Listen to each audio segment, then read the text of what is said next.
On February 5th, 2014, Chloe Bell signed her letter of intent to play D1 soccer at the University of Idaho. It was her dreams coming true.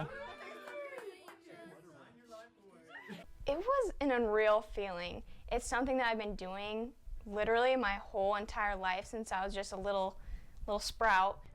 Entering the team as a freshman, Bell was determined to make a statement, and that she did. She started for Idaho in 20 games, received honorable mention and newcomer of the year.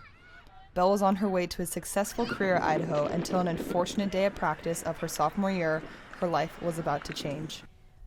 I was in the box there was a corner kick coming from the left-hand side of the field. Ball came in and I headed it out just like any other header that I've done my whole life and that anyone else has done. And I knew immediately that something wasn't up. Bell received a severe concussion and had to take further precautions before she could step onto the field again. I was doing my all to come back. I was trying to pick up the pieces of myself that were gone, but I was trying to really hard to come back. I was still trying to mentally stay in the game, physically try to do things here and there what I could. Bell's first concussion did not keep her from returning to the field. She took precautions and time off, but unfortunately it was not enough. A few weeks after being cleared by the doctor, Bell took another ball to the head and found herself in the same position as the first time, and possibly something worse. When I knew something wasn't right was after my second concussion. That's when everything kind of just hit the fan. And it wasn't like the first one where, yes, it was painful, but this was something like hard to describe. And that's when I knew, and plus in time, things weren't getting better as fast as I thought they would. And then from there on out, it was like, I don't know if this is even safe for me to come back.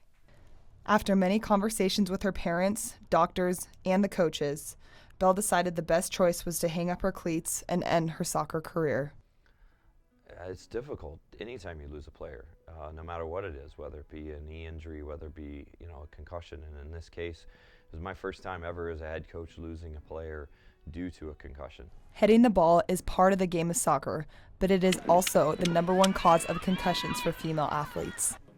The challenge with the brain is not like a knee or an ankle where, oh, look at that thing's swollen, or look, that ligament's unstable. As to stress testing, we're dealing with something inside of a thick bony skull, and we really don't know how it operates or how it functions.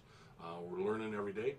The field is ever expanding, and it's kind of an exciting time, at least for those of us in the medical side. Obviously not for the people that are suffering them, but for us as we're learning what's going on. The career-ending injury did not define Bell. She instead took it as a learning and growing experience for herself and to help other people who were going through the same situation as she did. I started a little blog that I wrote my story.